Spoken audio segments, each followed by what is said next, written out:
Graça e a paz, amados irmãos. Louvado seja o Senhor por tudo, sempre, porque Ele é o nosso Deus. Nós vamos dar continuidade ao nosso estudo bíblico sobre o presbiterato e o diaconato. Ou seja, veremos o que a palavra do Senhor nos fala sobre os oficiais, o presbítero e o diácono, segundo o que Deus quis para abençoar a sua igreja.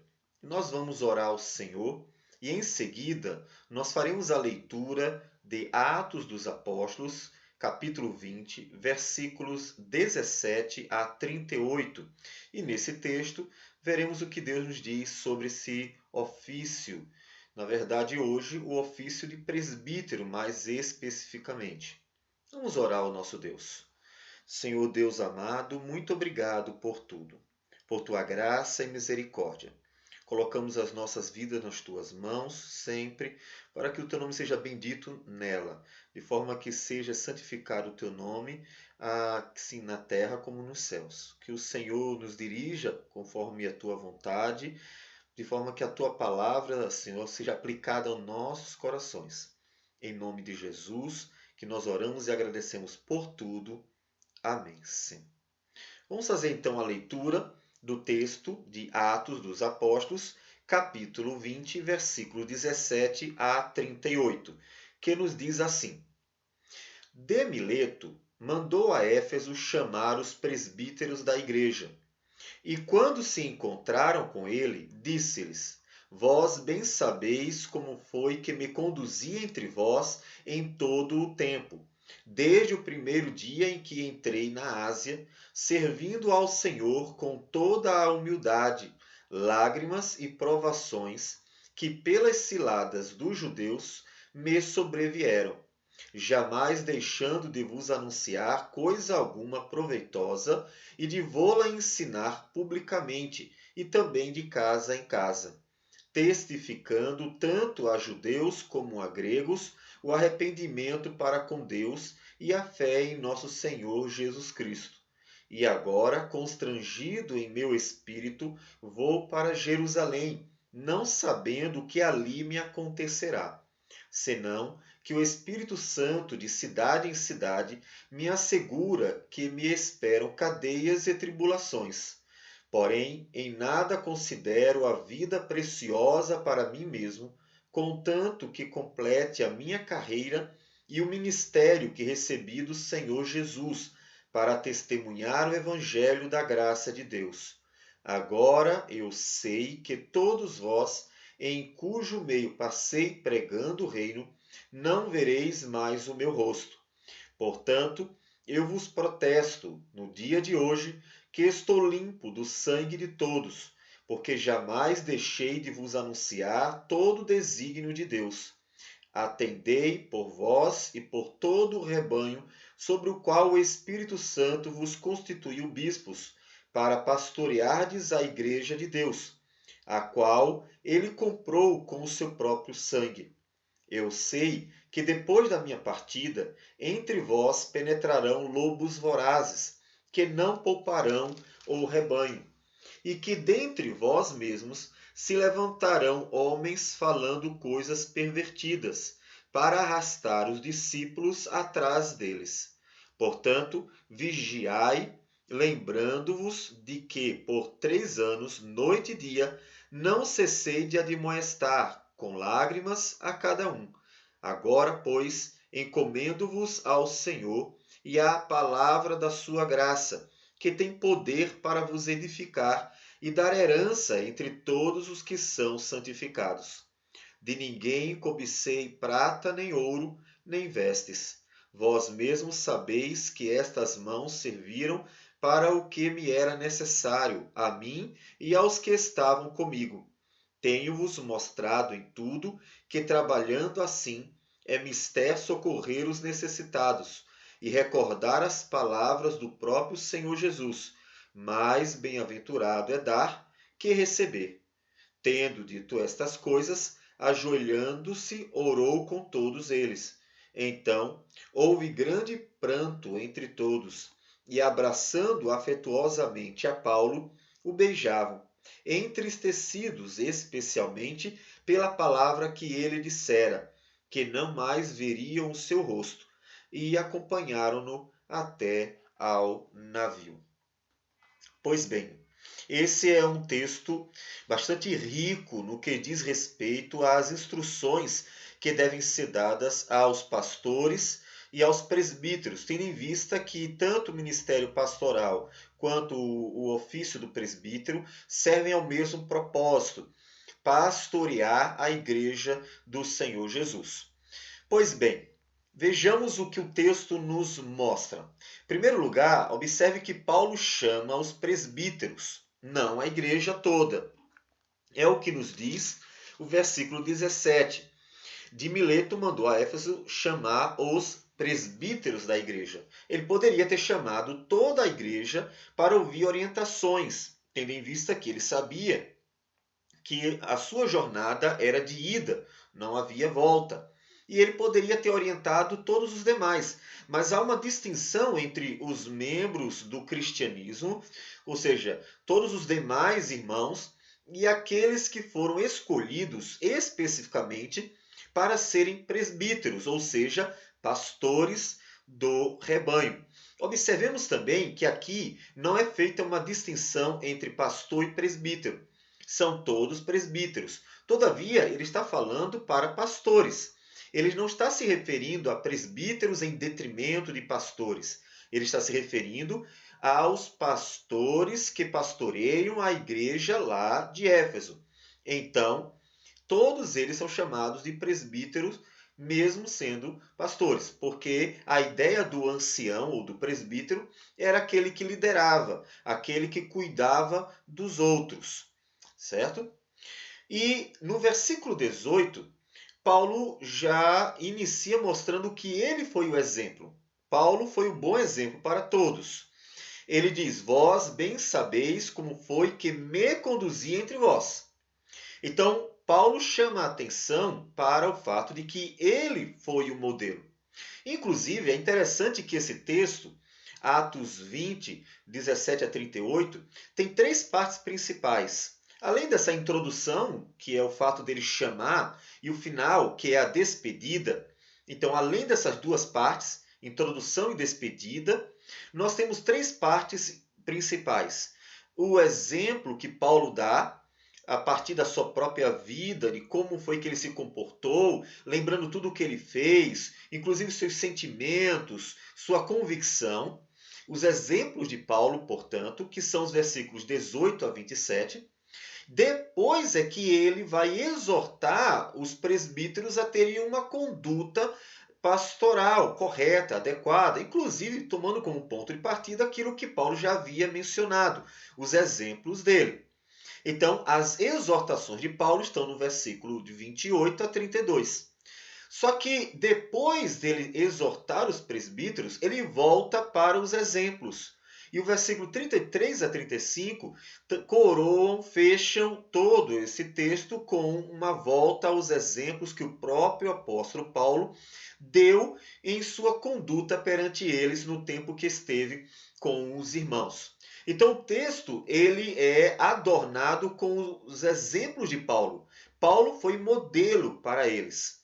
Exemplo no início, exemplo no final e a exortação no início. E Paulo procedeu da seguinte forma. Ele diz como foi o comportamento dele. Versículo 19, ele diz: servindo ao Senhor. Então, Paulo procedeu, se comportou diante deles, servindo ao Senhor. Mas como foi que ele serviu ao Senhor? Ele diz: com toda a humildade. Paulo foi abundantemente humilde. E olha que era um homem com uma série de qualidades, capacidades. Ele tinha um vasto currículo que ele conta aos filipenses para mostrar que Paulo ele era humilde não porque ele não tinha nada. Ah, aquele cara ali é humilde porque na verdade ele não sabe de nada, ele não tem nada, ele não tem status social. Então a humildade dele, na verdade, é a realidade perante os outros homens, alguém inferior. Não era isso. Paulo era um dos grandes dos judeus, um homem de família provavelmente rica, que tinha a cidadania romana, um homem com cursos, que era o curso de rabino, que significa que era um homem que tinha vamos dizer, como um doutorado hoje, um homem que tinha uma qualificação a mais do que os outros, um homem bastante estudado, e apesar de todos esses detalhes, todo esse currículo de Paulo, Paulo era um homem que se portava com humildade. Paulo tinha mais prazer em servir do que ser servido. Ele mostra isso em todas as suas cartas. Em todas elas, Paulo está mais desejoso de dar a vida pela igreja do que de receber dela a vida, de mais abençoar do que ser abençoado por ela. Ainda que ele se alegrasse quando os irmãos estavam dispostos a abençoá-lo, porque isso mostrava fruto, inclusive da obra dele no meio daqueles irmãos. Lá em 2 Coríntios, capítulo de número 12, Paulo falando um pouco, inclusive, de sua experiência e como Deus o tratou em momentos difíceis, ele nos diz o seguinte, o famoso espinho na carne: e para que não me ensoberbecesse com a grandeza das revelações, quer dizer, o cara já era humilde, mas como ele tinha recebido grandes revelações, corria o risco de se ensoberbecer. E Deus providenciou logo algo para que ele não fosse soberbo diante da grandeza das revelações. Foi-me posto um espinho na carne, mensageiro de Satanás, para me esbofetear, a fim de que não me exalte. Por causa disto, 3 vezes pedi ao Senhor que o afastasse de mim. Então ele me disse: a minha graça te basta, porque o poder se aperfeiçoa na fraqueza. De boa vontade, pois, mais me gloriarei nas fraquezas, para que sobre mim repouse o poder de Cristo. Pelo que sinto prazer nas fraquezas, nas injúrias, nas necessidades, nas perseguições, nas angústias, por amor de Cristo. Porque quando sou fraco, então é que sou forte. Então, Paulo servia com muita humildade. E foi assim também entre aqueles irmãos, servindo ao Senhor com toda a humildade. E também, ele diz, com lágrimas em provações. Então, além de ser humilde, ele ainda foi provado, ainda teve lutas, dificuldades, porque os judeus estavam sempre armando ciladas para Paulo. Então, com muito sofrimento, Paulo esteve servindo. Isso já mostra uma outra questão que está implícita, que ele foi perseverante, que ele não desistiu, que ele realmente tinha consciência daquilo que deveria fazer, de que ele estava fazendo aquilo para a glória de Deus e não havia outro propósito, porque senão Paulo já teria desistido. Observe que pessoas que servem com outros propósitos, seja o propósito de ter lucro, propósito financeiro, seja o propósito de ter status, de ser engrandecido perante outros, seja um propósito diferente daquele que é glorificar a Deus, essas pessoas desistem perante as tribulações. Por quê? Porque não é vantajoso. Se a pessoa tem um propósito que é um propósito material, um propósito visível, um propósito que visa um benefício próprio, quando as tribulações, as angústias, a oposição vem, então ela pensa, não vale a pena continuar, porque aquilo que eu desejo alcançar, que é o benefício para mim mesmo, já não estou alcançando, mas só prejuízos. Todavia, aquele que quer glorificar a Deus, que quer servir por amor ao Senhor, estará firme, mesmo que com lágrimas em provações, porque o propósito dele é a glória de Deus e não seu benefício. Portanto, Paulo permaneceu firme, com toda a humildade, mesmo com lágrimas, diante das muitas provações que os judeus trouxeram para ele. Continuando, versículo de número 20, Paulo diz que, assim como ele esteve servindo ao Senhor com humildade, lágrimas e provações, ele também jamais deixou de anunciar coisa alguma proveitosa e de vou-lo ensinar publicamente também de casa em casa. Ou seja, Paulo jamais deixou, jamais se apartou daquilo que era a missão dele. É anunciar, proclamar a redenção. Ele jamais deixou de ensinar aquilo que era bom, que era reto, que ele deveria anunciar. Claro que ele não está se referindo aqui apenas a uma série de virtudes, como se o evangelho se resumisse a boas obras. Ele está se referindo especificamente à mensagem da redenção. Como nós vamos ver mais à frente, quando ele fala do conteúdo que era a mensagem dele. Então, Paulo perseverou de tal modo que, mesmo diante de provações, mesmo sendo perseguido, ele não deixou de ensinar a verdade. E ele diz de anunciar ou de proclamar publicamente e de ensinar tanto publicamente quanto em casa, na casa das pessoas, de casa em casa. Observe então que o coração da missão de Paulo era ensinar, pregar, proclamar a palavra de Deus. E isso ele fez mesmo debaixo de perseguições.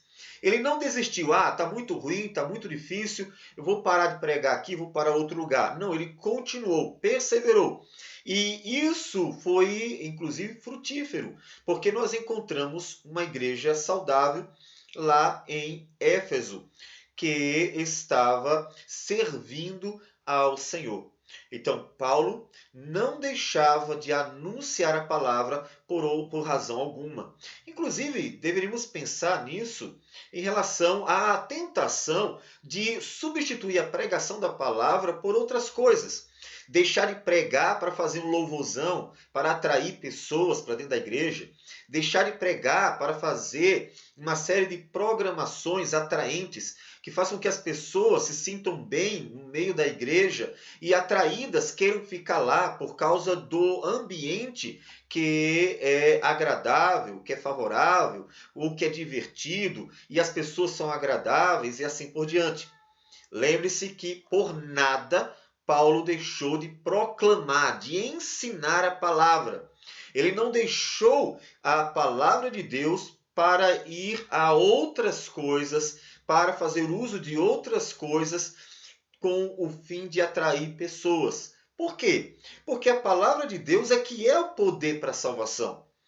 Todo o restante vai atrair gente para dentro de quatro paredes ou de uma denominação, mas jamais poderá garantir que Deus converteu os corações, que aquelas pessoas foram transformadas, que elas entenderam a graça redentora, que elas se entregaram verdadeiramente ao Senhor Jesus para viver uma vida para o louvor da glória de Deus. Só tem um jeito de a gente ter essa certeza, por meio da fiel pregação da palavra, porque é essa palavra que entra no coração, que divide o homem e faz ele discernir entre o certo e o errado, essa palavra, ela fere o pecador também. De forma que, ferindo o coração do pecador e mostrando sua realidade, a sua miséria, esta palavra irá afastar os que não querem a verdade sobre quem são e irá atrair os que, reconhecendo a própria miséria, buscarão refúgio no Senhor Jesus, Senhor e Salvador dos que creem. Paulo jamais deixou de pregar a palavra de Deus. E no versículo 21, ele diz, testificando tanto a judeus como a gregos. Então, para quem? Para judeus e gentios. Ou seja, indistintamente. Paulo, ele pregava a palavra para todos. Quem estivesse ao alcance ouviria a palavra. Todo mundo ouviria. Paulo não fazia distinção de modo algum.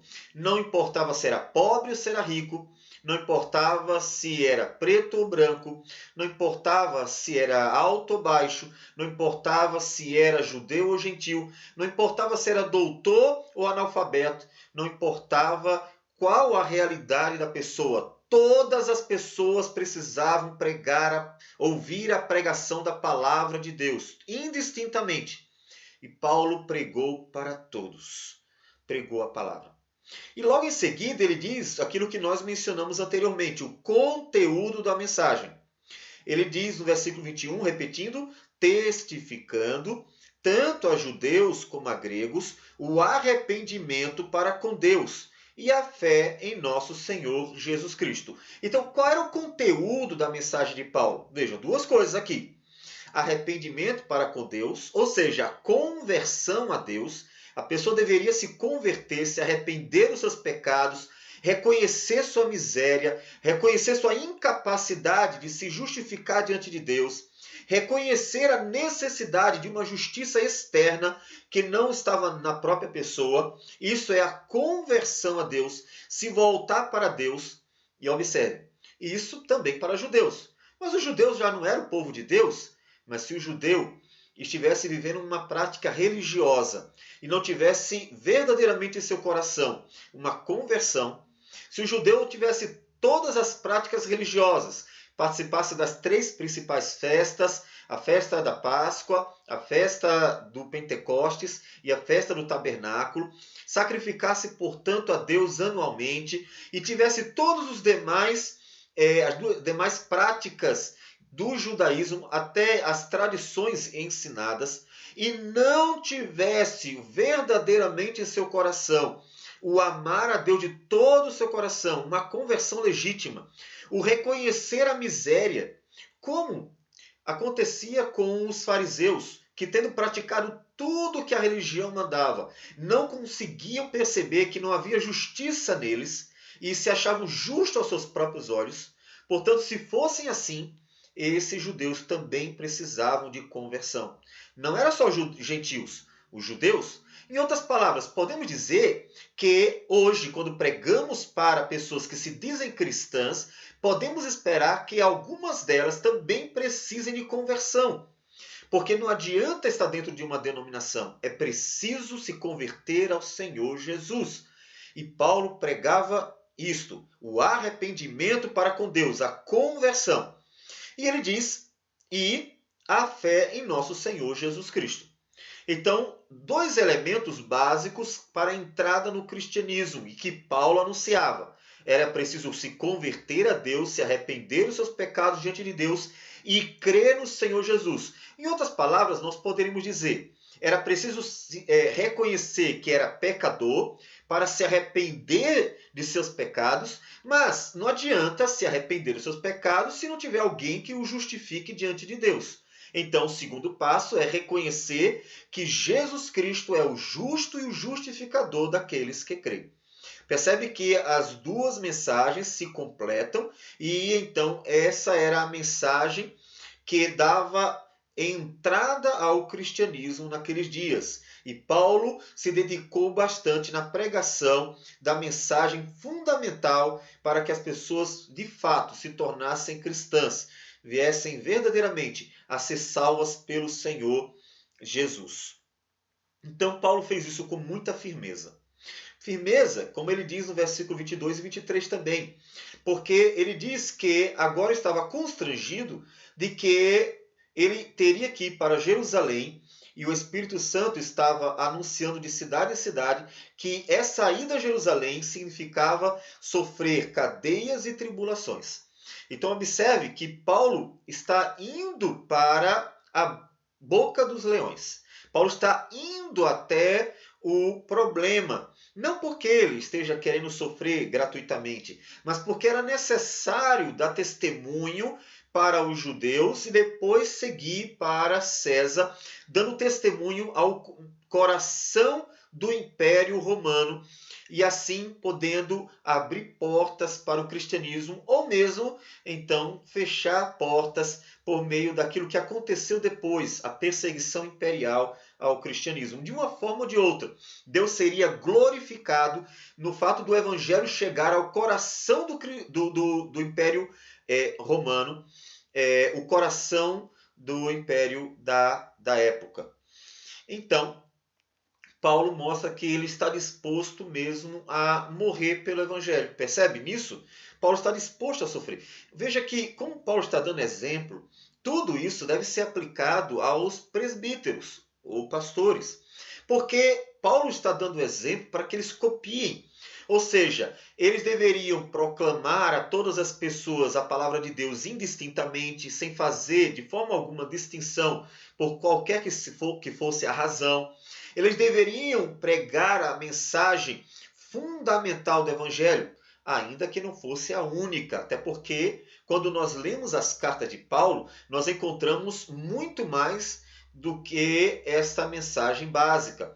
Mas essa mensagem básica, ele resume o Evangelho, porque é o coração do Evangelho e a porta de entrada para que as pessoas se tornem verdadeiramente cristãs. E os presbíteros também deveriam ter cuidado para pregar esta mensagem. Lembrar que o Evangelho é o poder de Deus para a salvação, não é outra coisa, é o Evangelho. Inclusive em relação a uma série de doutrinas que poderiam ser consideradas secundárias, doutrinas que estão em outro patamar para quem já é cristão, elas não deveriam ser consideradas fundamentais, porque a pessoa não precisa delas para entrar no cristianismo, ainda que seja importante conhecê-las depois. E saber fazer essa distinção é importante para que a gente pregue adequadamente para todas as pessoas, sabendo que as pessoas poderão ter dificuldade de compreender outras mensagens e essas outras mensagens não são o coração, a base da fé cristã, do Evangelho. Então, os presbíteros têm que imitá-lo. E também imitá-lo no que diz respeito à firmeza. Pastores, presbíteros, devem ser firmes, fortes, corajosos, ousados, sabendo que muitas vezes pessoas virão causar problemas. Lembre-se que Paulo teve um ministério em Éfeso com muitas lágrimas e provações por causa de pessoas que estavam causando problemas. Tenho certeza que se perguntarmos a pastores do mundo inteiro, nós ouviremos testemunhos de quantas lágrimas foram derramadas por causa da pregação fiel da palavra de Deus. Por quê? Porque o fato de pregarmos o Evangelho sempre estará atraindo duas reações. Aqueles que, despertados pelo Espírito de Deus, então são movidos até Jesus para crer, amar o Senhor, passam a amar também o pregador, obviamente. E, no entanto, tem um outro grupo que vai reagir de forma contrária. Uma vez que a palavra de Deus fere o coração, revela os pecados e então incomoda o pecador, encontra nele oposição.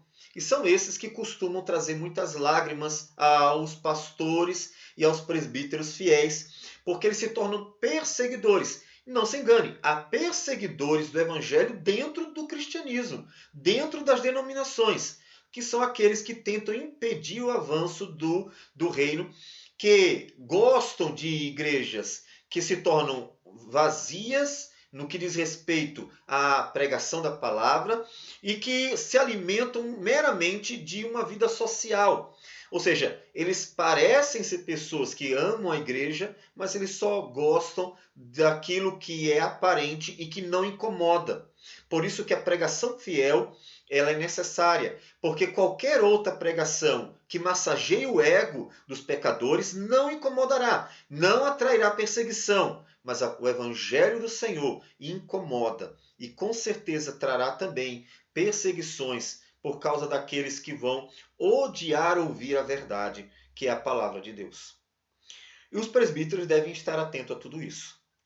Qual a relação de Paulo com o ministério? Esse versículo 24 é maravilhoso. Paulo mostra sua convicção sobre qual é o propósito da vida dele, não só do ministério. Porém, em nada considero a vida preciosa para mim mesmo, contanto que complete a minha carreira e o ministério que recebi do Senhor Jesus para testemunhar o evangelho da graça de Deus. Percebe? Paulo considera que nem a vida dele vale mais do que o evangelho. Nada é mais valioso do que o ministério recebido do Senhor, o ministério de pregar a palavra do Senhor. Ele, por isso, está disposto até a dar a vida. Por que Paulo está disposto a ir a Jerusalém e seguir viagem, sabendo que sofrimento estará acompanhando ele e a morte posteriormente? Porque nem a vida dele vale mais do que o ministério. Nem a vida dele vale mais do que o evangelho, aquilo que Deus ordenou que ele anunciasse. E qual era o propósito do ministério de Paulo? Ele diz dois: completar a carreira e o ministério e testemunhar o evangelho da graça de Deus. Então ele tem que ir até o fim, cumprindo a vontade de Deus, o ministério que Deus entregou a ele. Ele tem que perseverar, ele não pode desistir, ele não pode olhar para os problemas e ir para trás. Ele tem que completar, ele tem que ir até o fim. E ele tem que testemunhar o evangelho da graça de Deus. Veja que o propósito de Paulo não é encher uma denominação de pessoas. O propósito de Paulo não é nem dar assistência social às pessoas pobres. O propósito de Paulo não é entreter pecadores. O propósito de Paulo não é outro que senão testemunhar o evangelho da graça de Deus. E isso até o fim. Portanto, ele tem que completar a carreira. E Paulo tem uma convicção. Seria diferente com os presbíteros? Não deveria ser. Os presbíteros deveriam também completar a carreira, o ministério, ou seja, perseverar e até o fim, não desistir. E deveriam colocar no coração do propósito testemunhar o evangelho da graça de Deus. O evangelho. Este deve ser o propósito da mensagem do pastoreio, do ministério pastoral ou do presbiterato. Assim como Paulo, que estava disposto a dar a vida para fazer estas coisas.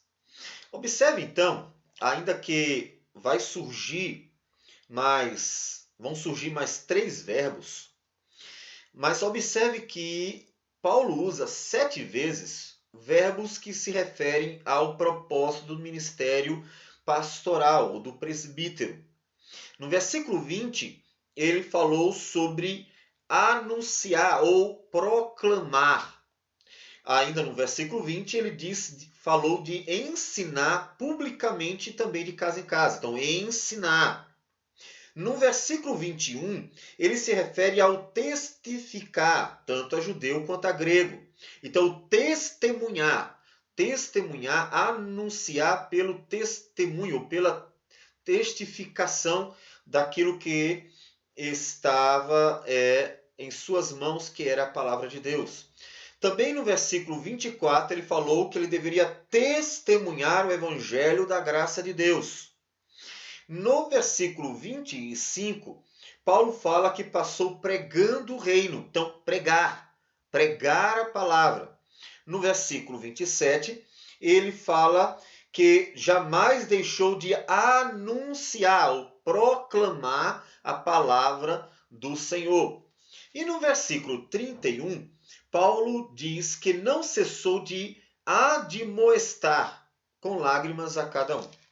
7 vezes aparecem, então, verbos que falam do ministério da palavra. São 7 verbos que mostram que o coração do ministério pastoral é o ensino da palavra de Deus. Observe que com tanta ênfase na pregação, não poderia ser diferente na igreja de hoje. Você que abraçou o ministério do presbítero ou deseja abraçar, você precisa refletir sobre esta necessidade de nós focarmos no ministério da palavra. Leia a palavra de Deus constantemente. Se prepare, se qualifique para estar ensinando a crianças, ensinando a adolescentes, ensinando a jovens, ensinando a adultos, ensinando a homens, a mulheres, ensinando à igreja e ao mundo, às pessoas que estão lá fora. O coração do ministério do presbítero é a pregação da palavra de Deus, é o ensino. Talvez nem todos tenham a mesma qualificação, mas você pode se desenvolver com o passar do tempo à medida que você vai se esforçando para aprender mais a palavra de Deus. Então, lembre-se, durante todos os dias de presbítero, a pregação, a palavra de Deus é o coração do ministério pastoral. Não pode ser diferente. Paulo nos mostra isso com o seu próprio exemplo de vida. Ele, quando esteve em Éfeso, enfatizou, constantemente estava pregando a palavra do Senhor. O que ele fez incansavelmente foi pregar a palavra do Senhor. Veja que ele não anuncia outras coisas. Paulo não fazia grandes eventos, Paulo não estava entretendo pessoas, Paulo não estava preocupado com outras coisas a não ser anunciar a palavra de Deus.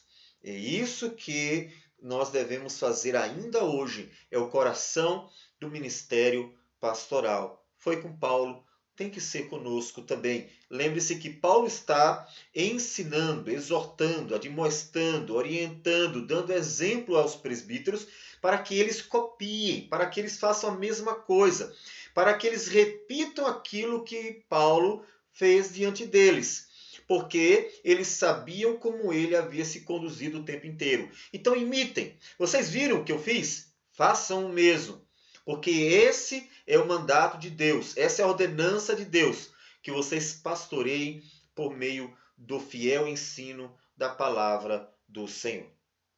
Por ter sido então fiel no propósito conferido a Deus, Paulo estava limpo do sangue de todos. Veja, versículo 26 e 27, ele diz: portanto, eu vos protesto no dia de hoje que estou limpo do sangue de todos. Por quê? Paulo está limpo do sangue de todos por quê?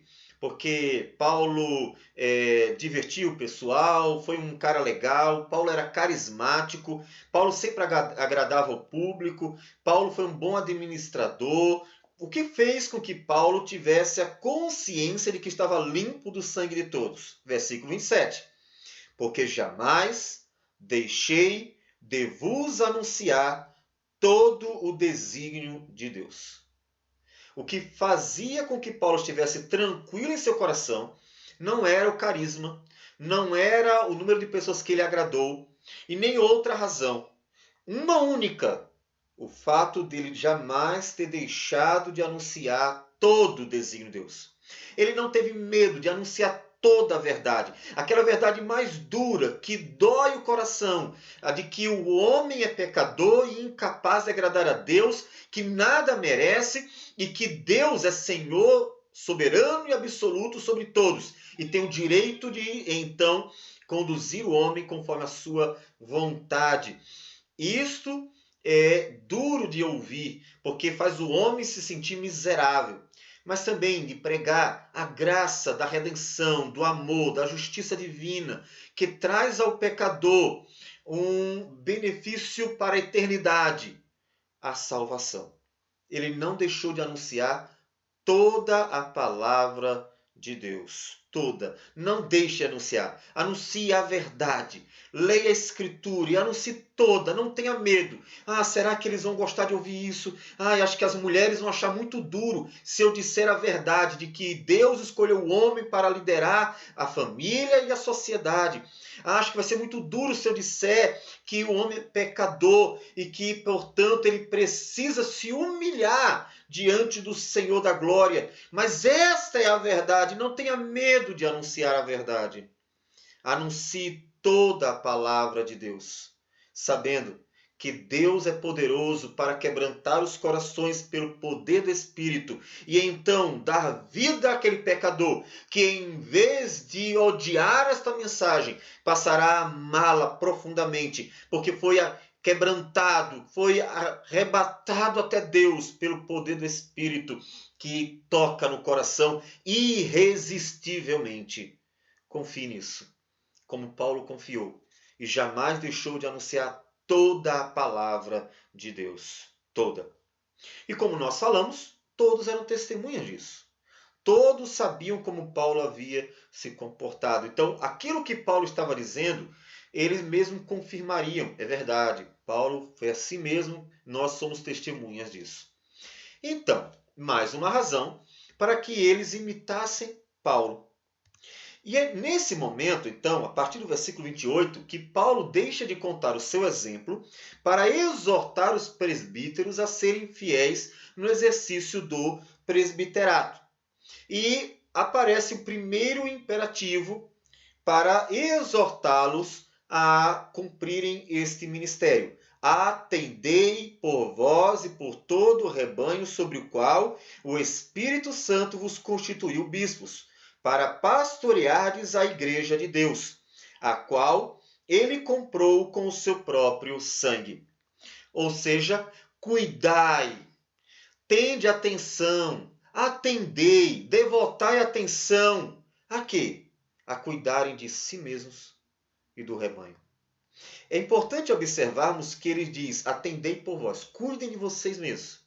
Ou seja, vocês deveriam se cuidar como pastores. Uma coisa que falta hoje bastante, porque se criou uma tradição ridícula de que o presbítero ele é apenas um vigia do pastor que está tentando ver onde ele vai errar e que então pastores e presbíteros são adversários. Essa tem sido uma praxe em muitos conselhos, que os concílios superiores são apenas supervisores que ficam esperando ver quem é que vai cometer algum erro para então disciplinar, e às vezes até que o conselho ele tem o propósito de estar vigiando as pessoas dentro da igreja para ver quem está cometendo erro. Essa ideia equivocada que alguns têm, não todos, mas alguns têm, ela não só está, portanto, errada, como traz prejuízos grandes. Porque a ideia é que os concílios, a começar, claro, com o conselho local, o conselho da igreja, o conselho que é o conjunto de presbíteros e pastores, deveriam se cuidar. Eles deveriam se amar, deveriam se proteger, deveriam se exortar, se edificar mutuamente. A ideia é, meus irmãos, comecem o pastoreio cuidando uns dos outros. Cuide do seu irmão presbítero, cuide do seu irmão pastor, cuide um do outro, porque quando um estiver precisando, o outro está ali para ajudar. Se um errar, o outro está ali para levantar. Se um estiver sofrendo, o outro está ali para consolar. E assim, um edifica o outro, pastoreando-se mutuamente, para que aqueles que devem pastorear a igreja, primeiro estejam pastoreando eles mesmos, estejam cuidando de si mesmos. Um conselho que cuida de si mesmo, ou seja, que tem pastores e presbíteros que cuidam uns dos outros, é um conselho que tende a ser saudável, tende a ser bênção, e que durará muitos longos anos servindo ao Senhor com fidelidade e dedicação.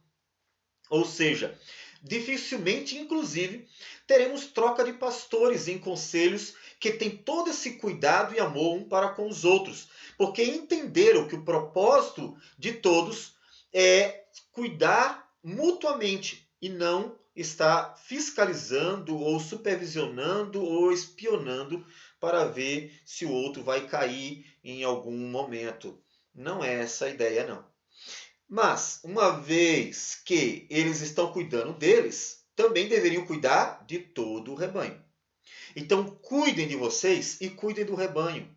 Pastoreiem vocês e pastoreiem o rebanho, para que tanto vocês estejam saudáveis, crescendo na palavra de Deus, sendo bênção, quanto o rebanho também esteja crescendo, sendo saudável, sendo bênção, de forma que a igreja de Deus esteja glorificando a Deus. E então, santificado seja o nome do Senhor no meio desta igreja, no meio do povo de Deus, por sua vida agradável a Deus. Então, o primeiro imperativo é para que eles cuidem uns dos outros e também cuidem do rebanho de Deus. Tenham essa atenção especial, isso é muito importante. Certo? Mas como os presbíteros deveriam olhar para a obra? Olhe, esse restante de frase, ou a sequência dela, é importante. Ele diz que deveriam cuidar deles e do rebanho, sobre o qual o Espírito Santo, veja, constituídos pelo Espírito de Deus. Não foi apenas o presbitério, não foi uma escolha pessoal, não foi uma questão muito menos profissional e nem a escolha de uma igreja local, constituídos pelo Espírito Santo. Quando pessoas acham que a escolha pastoral, que a escolha do presbítero é uma obra meramente humana, decisão de uma igreja local, de um conselho, de um presbitério ou da própria pessoa, então a obra se torna meramente humana. E essa obra tende a não progredir. Ela vai à ruína. Por quê? Porque começaram entendendo mal que a obra é uma obra humana. Mas eles foram constituídos pelo Espírito Santo. Então, o Espírito Santo é quem constitui aqueles que vão cuidar do rebanho. E isso muda muito a forma como as pessoas devem olhar para o pastor e o presbítero. Não como homens quaisquer, ainda que sejam homens comuns, mas como homens escolhidos pelo Espírito Santo, pelo Espírito de Deus. É claro que isso não nos torna intocáveis ou perfeitos, mas isso faz com que as pessoas tanto tenham um respeito para com o chamado, quanto eles mesmos tenham uma consciência de que devem honrar esse chamado.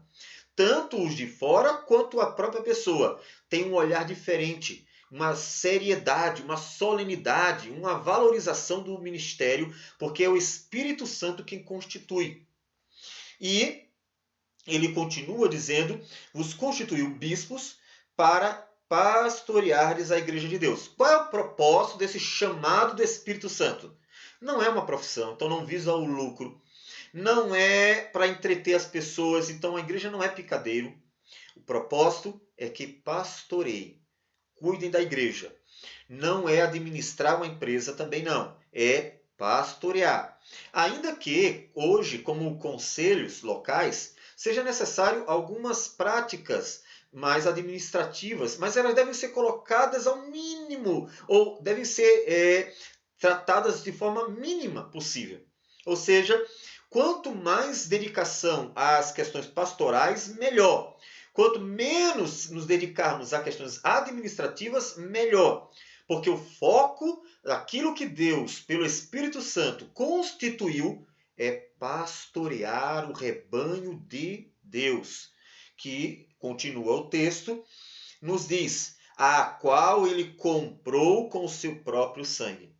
A igreja foi comprada pelo sangue do próprio Deus.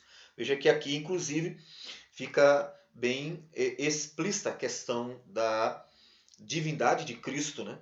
Porque a igreja é de Deus e diz que ele comprou com seu próprio sangue. Ele não distingue a pessoa de Jesus da pessoa de Deus. Então, como os dois, na verdade, são um, Deus é Cristo, Cristo é Deus, ainda que tenha três pessoas, mas a divindade é a divindade plena. Então, cabe muito bem atribuir o sangue de Cristo ao sangue de Deus. Não é uma confusão de pessoas da Trindade. Ele não se referiu ao Pai, mas ele falou Deus. Portanto, cabe muito bem a ideia para o Senhor Jesus. Então, a igreja foi comprada pelo sangue do próprio Deus. Isso não dá uma seriedade à obra? Agora pense. Como nós deveríamos tratar a igreja? Não deveria ser de uma forma muito cuidadosa, respeitável, dedicada? Tratar a igreja como uma empresa, como um clube de pecadores, como uma obra social, ou tentar usá-la para benefício próprio e tratar a igreja de qualquer forma, isso deve muito desonrar o Senhor. Por quê? Porque a igreja é dele. Então, tanto os membros devem considerar a igreja como algo sério, porque foi esta igreja que Jesus comprou com seu próprio sangue, que Deus comprou com seu próprio sangue, como os pastores, presbíteros também devem tratar como algo muito sério, porque a igreja pertence a Deus, não a eles, não a nós. Nós não somos donos da igreja, nós somos apenas servos, cumprindo um propósito divino, que é glorificar o nome de Deus no meio da igreja, cuidando dela para que ela seja entregue de forma saudável. Portanto, devemos fazer isso com muito zelo mesmo. Então, no versículo de número 29 e 30, Paulo diz que depois que ele partisse, penetrariam lobos vorazes que não poupariam o rebanho. Ou seja, os lobos não têm pena não. Eles devoram, matam mesmo. Eles não querem saber. Ah, é só uma criança, coitadinha, não vou fazer mal nenhum. Não, ele mata a criança. Então os lobos vorazes, eles destroem mesmo. E como é que eles fazem isso? Falando coisas pervertidas. Os hereges, os filhos de Satanás que ficam ensinando mentiras por aí, eles não têm pena de criança, de mulheres, eles querem matar e destruir tudo. E fazem isso por meio de falsos ensinos. Veja, portanto, que o coração do texto continua sendo palavra. Porque até os hereges, eles deturpam e eles ensinam o que é errado, eles tentam desviar as pessoas do caminho do Senhor Jesus, arrastar discípulos após eles por meio também da palavra. Então é uma guerra de palavra, é uma guerra entre pessoas que ensinam a verdade e pessoas que ensinam o que é errado. É uma guerra. E nesta guerra, os presbíteros deveriam ser fiéis, pregando a palavra com fidelidade, sabendo, portanto, que é por meio dessa fiel pregação que eles estariam protegendo as ovelhas do Senhor Jesus. Quando nós pregamos com fidelidade, nós estamos vacinando as ovelhas contra os hereges, contra aqueles que estão pregando mentiras para desviar o povo de Deus dos caminhos do Senhor Jesus.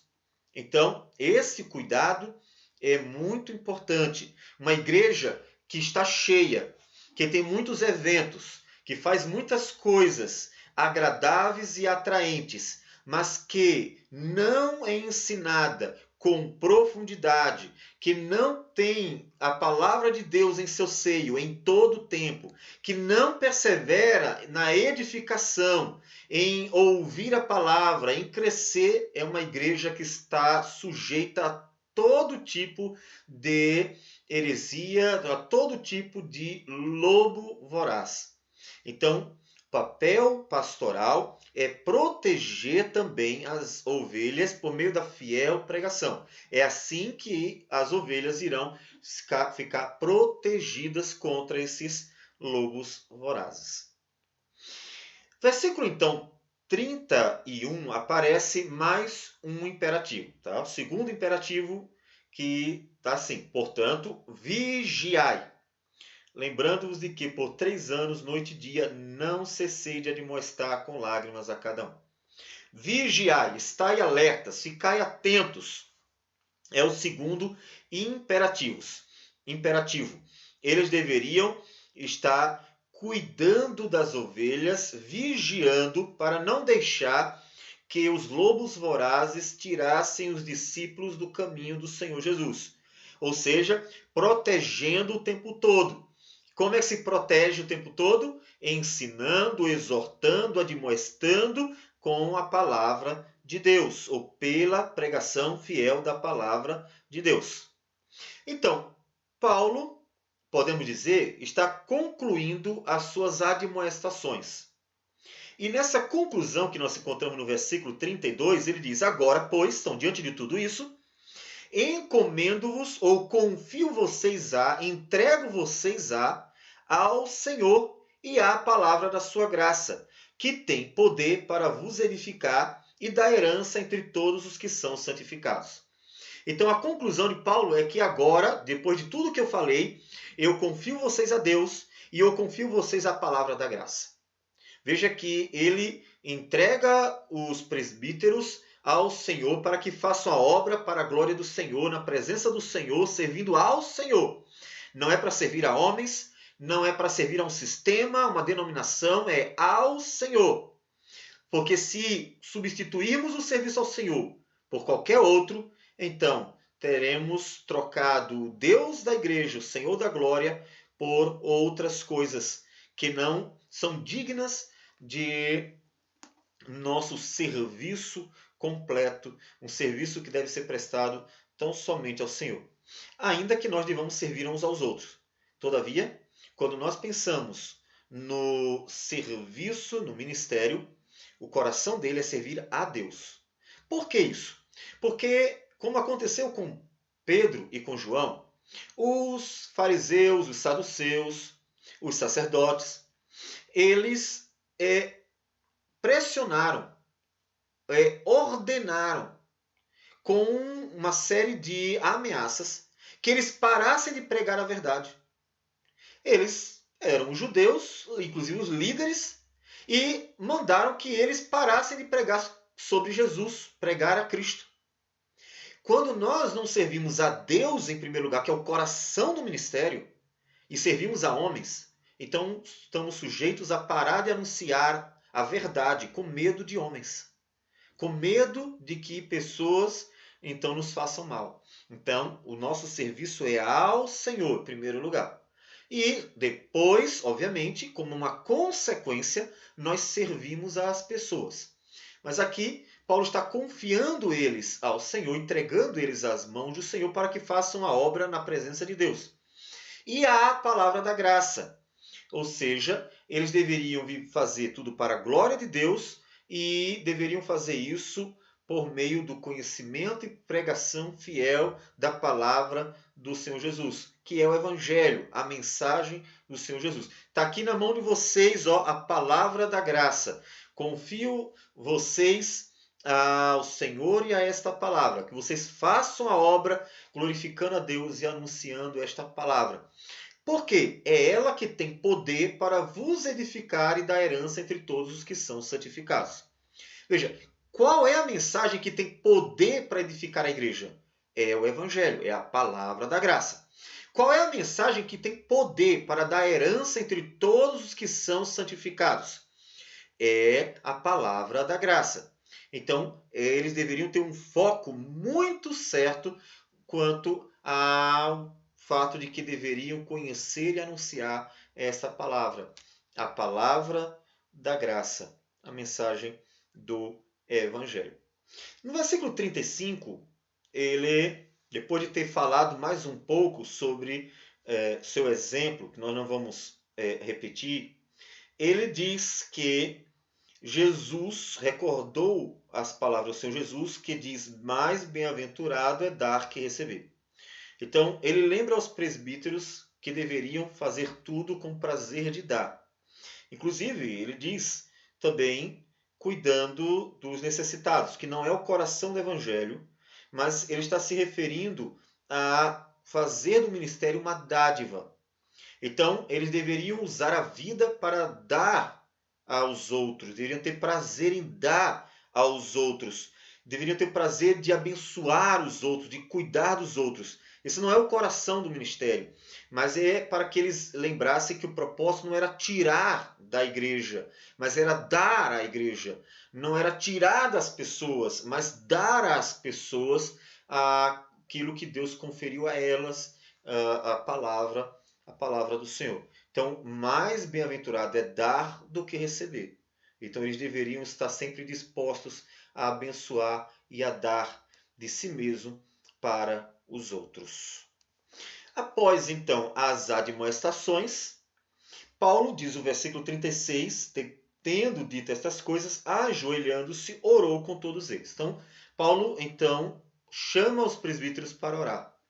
E é interessante que encontramos os dois elementos que nós vimos quando estudamos capítulo 6 de Atos, de versículo de 1 a 7, quando os apóstolos dizem no versículo 4, e quanto a nós, nos consagraremos à oração e ao ministério da palavra.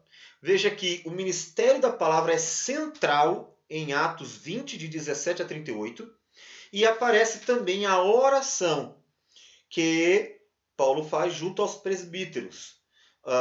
É claro que quando Paulo nos diz para que eles cuidem uns dos outros, cuidai de vós e vigiai, podemos entender que além do ensino e da pregação, eles deveriam também estar orando, porque a ideia de estar vigiando, ela inclui a oração, como nós vamos encontrar em Jesus lá no Getsêmani.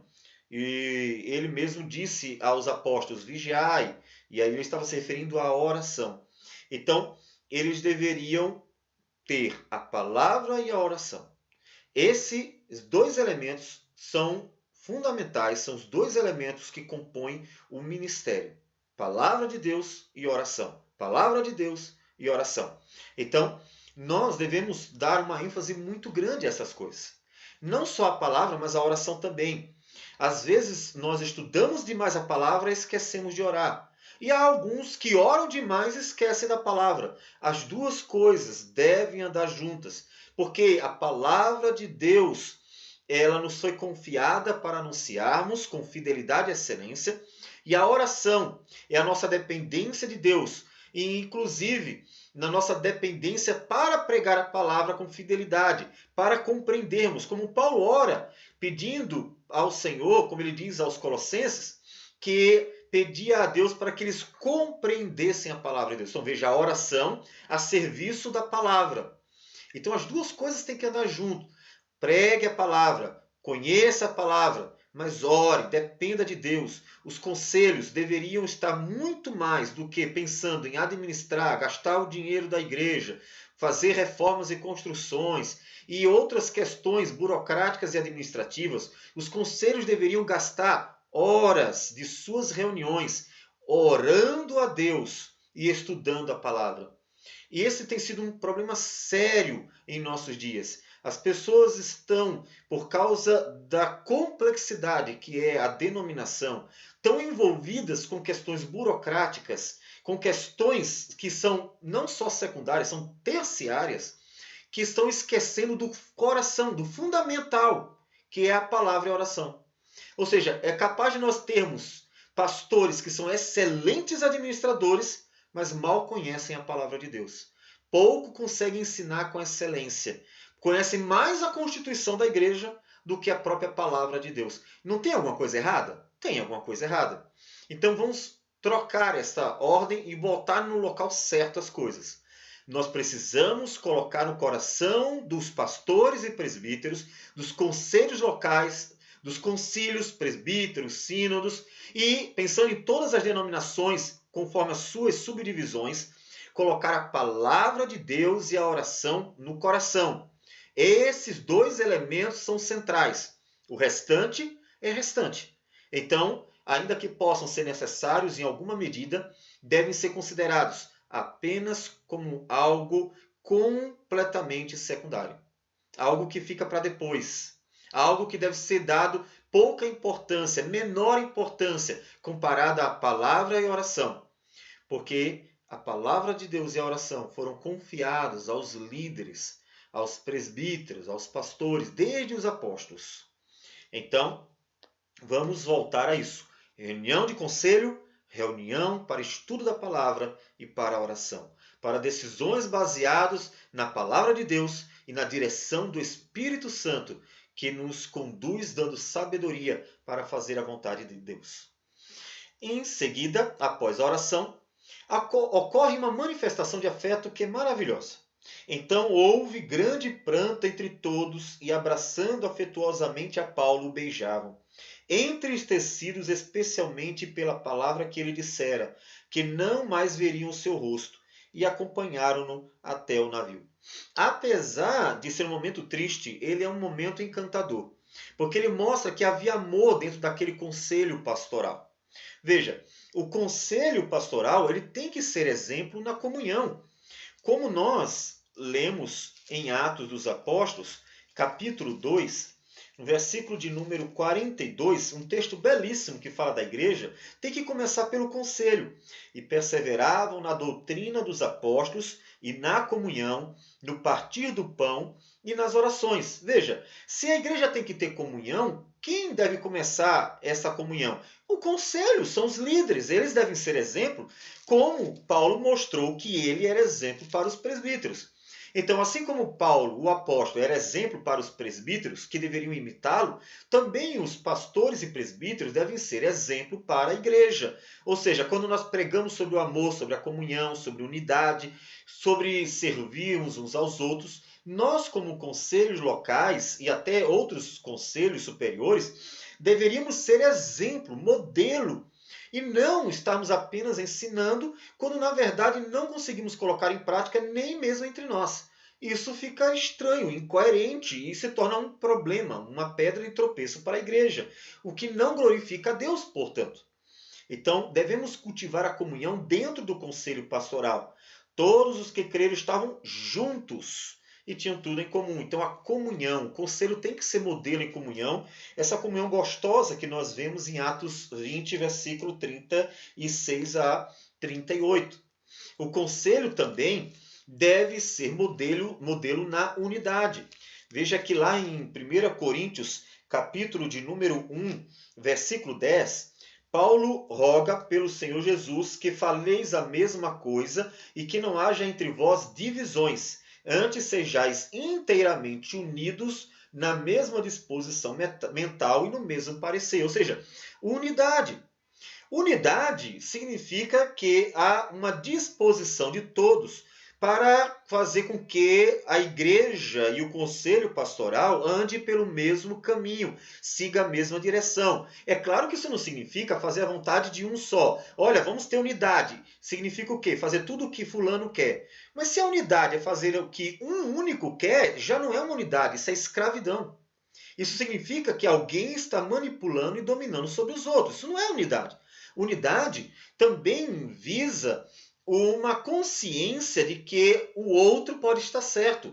Daí a necessidade do estudo da palavra de Deus em conselho, para que humildemente todos estejam dispostos a ouvir e a falar, dispostos a ensinar e aprender, dispostos a reconhecer quando está errado, a ceder e também a defender a verdade.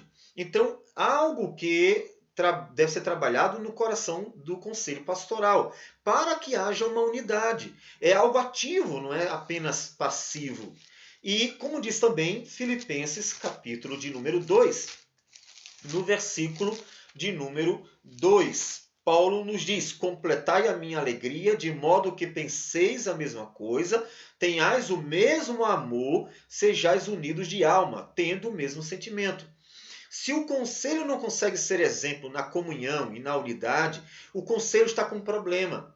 Significa que o conselho não está sendo um modelo, exemplo para a igreja. E isso deve preocupar o conselho. O conselho deve se preocupar. O conselho não deve pensar apenas que sua missão é administrar. Quando o conselho é administrativo, ele não se preocupa com aquilo que Deus ensina pastoralmente, ou ele não se preocupa com o exemplo, com o modelo, porque tudo o que importa é administrar. Mas o que importa não é administrar, é glorificar a Deus com a pregação, com o testemunho de vida, a começar pela própria relação pastoral dentro do conselho da igreja. O conselho deve ser modelo na prática do amor. É só lembrar o que o próprio Senhor Jesus disse em João, capítulo de número 13, versículo 34, mas também vamos considerar o 35, quando ele diz: novo mandamento vos dou, que vos ameis uns aos outros, assim como eu vos amei, que também vos ameis uns aos outros. Nisto conhecerão todos que sois meus discípulos, se tiverdes amor uns aos outros. Veja, Jesus não está dizendo isso para os membros e colocando de fora os líderes. Ele está falando isso para os líderes, são os apóstolos que estão ouvindo isso, para que seja um exemplo no amor entre eles, para que a igreja copie esse amor. Se um presbítero fica implicando com o outro, ou se um presbítero implica com o pastor, ou se o pastor não gosta do presbítero, e se o conselho está dividido, uns para um lado, outros para o outro, uns querendo de um jeito, outros querendo do outro, já não é um conselho pastoral. É uma guerra de pecadores incapazes de praticar a comunhão, a unidade e o amor. E, portanto, eles estão precisando ser pastoreados porque mostraram que não são capazes de dar exemplo à igreja. O conselho tem que se preocupar em ser exemplo na prática do amor, dentro do conselho. Não é, em hipótese alguma, aceitável que um membro do conselho, um presbítero, um pastor, não goste do outro. Ou seja, que um tenha como propósito maltratar, perseguir, implicar, porque não gosta do outro. Isso está errado. Não pode ser assim. Há pecado que precisa ser, então, tirado do meio desse conselho. E o conselho deve ser um modelo no serviço mútuo, ou seja, prazer de um estar servindo ao outro. Ou seja, Um tem prazer em abençoar, em alegrar o coração do outro por meio da palavra. Como diz Paulo em Gálatas 5,13, porque vós, irmãos, fostes chamados à liberdade, porém não useis da liberdade para dar ocasião à carne. Sede antes servos uns dos outros pelo amor. Sirvam uns aos outros. Tudo que Deus deu a você de competência, de capacidades, use para servir ao outro. Quando nós usamos nossas habilidades só para servir a nós mesmos, nós somos egoístas. Nós estamos, então, mostrando que o nosso único amor é a nós mesmos. No entanto, quando nós usamos aquilo que nós temos para abençoar o outro, nós somos servos de Deus em primeiro lugar e uns dos outros também. O pastor, ele aprende, estuda, sabe, portanto ele se dedica ao máximo para ensinar e se coloca à disposição completamente para abençoar as vidas, abençoar os próprios presbíteros, ensinando fielmente a palavra. Então todos têm que fazer isso, servir com alegria mutuamente. É assim que Deus quer. Então, algumas aplicações, além daquilo que nós já falamos. O ministério pastoral, presbíteros e pastores, exige o esforço para ser modelo ao rebanho de Jesus. Então, veja que não é só ensinar, é ser exemplo. Então, quando você pensar em ser presbítero, ou você que já é presbítero, ou quando você pensar em ser pastor, você que já é pastor, lembre-se que o propósito de Deus para a vida do pastor, do presbítero, é que glorifique a Deus por meio do ensino fiel da palavra e pelo exemplo. Então é necessário que haja um esforço. Errou, corrija e então siga sendo exemplo. E se esforce, não se acomode à ideia de que o púlpito é suficiente. Seja um exemplo para o rebanho. Ensina as igrejas a amar e no conselho haja amor. Ensina as igrejas a serem servas e no conselho haja servos. Ensina a igreja a ser humilde e no conselho haja pessoas humildes. Ensina a igreja a ser bênção e no conselho há pessoas que são bênção. É assim que deve ser. O ministério pastoral deve ser exercido por meio do constante ensino da palavra de Deus. Está errada aí a palavra. Tanto publicamente quanto de casa em casa. Então, nós devemos pregar a palavra o tempo inteiro e essa pregação da palavra deve acontecer em todos os lugares. Onde você puder. Visitou, prega a palavra. Está na rua, prega a palavra. Onde você puder, prega a palavra. Lembre-se que o propósito do pastor é pregar a palavra. Presbíteros devem seguir esse mesmo rumo, ainda que eles não tenham a mesma qualificação, mas que poderão aprender e adquirir por meio do estudo, do aprendizado, por meio do esforço, do interesse em aprender a palavra. O fiel ensino da palavra de Deus é o único meio pelo qual a igreja é edificada na fé legítima. Se você quer edificar a igreja, não é outro modo, não tem outra forma. É por meio da pregação da palavra. Você quer fortalecer a igreja na esperança, uma igreja motivada, animada, que tem uma esperança viva na volta do Senhor Jesus? Prega a palavra. Não vai ser fazendo apenas programações agradáveis e atraentes ou coisas que massageiem o ego dos membros da igreja que vai animar e motivar. Se as pessoas não forem motivadas pela fiel pregação da palavra, que nos conduz à esperança em Cristo Jesus, não vai ser uma programação divertida que vai motivar os cristãos a continuarem firmes na fé, não. A igreja é protegida das falsas doutrinas também, pela fiel pregação da palavra. Ou seja, nós não vamos fechar as pessoas em quatro paredes, não dá. Então, o que nós precisamos? Prepará-las para o mundo. Preparar a criança, o adolescente, o jovem para lidar com o mundo, o adulto, o homem e a mulher para lidar com o mundo, com os falsos ensinos, com tudo aquilo que eles veem lá fora, no trabalho, na universidade, na escola, seja onde for. O fiel ensino da palavra conduz a igreja ao crescimento. Portanto, como é que nós pastoreamos? Por meio da palavra de Deus e da oração. E Paulo não só nos exorta a isso, mas também nos deu um exemplo, um modelo para ser seguido. Sejamos fiéis, vamos seguindo a vontade de Deus e então glorificaremos a Deus. Não importa se nós vamos colher bons frutos, que são aqueles que vão se arrependendo, ou mesmo se nós vamos terminar encontrando adversários, porque odiaram a palavra pregada. Todos eles irão glorificar a Deus no dia do juízo final, porque a palavra de Deus foi fielmente pregada no meio deles. Vamos orar ao Senhor. Seu Deus amado, muito obrigado por tudo, por tua palavra que nós estudamos e que nos conduz a um fiel pastoreio, uma fiel pregação da palavra, que nos conduz a colocar no coração do ministério pastoral, do presbítero, a palavra e a oração. Nos ajuda a ser fiéis nisso e ser exemplos, Senhor, modelos do rebanho, para que teu nome seja glorificado em nossas vidas. Nós oramos assim e agradecemos por tudo em nome de Jesus. Amém. Que o Senhor abençoe a todos.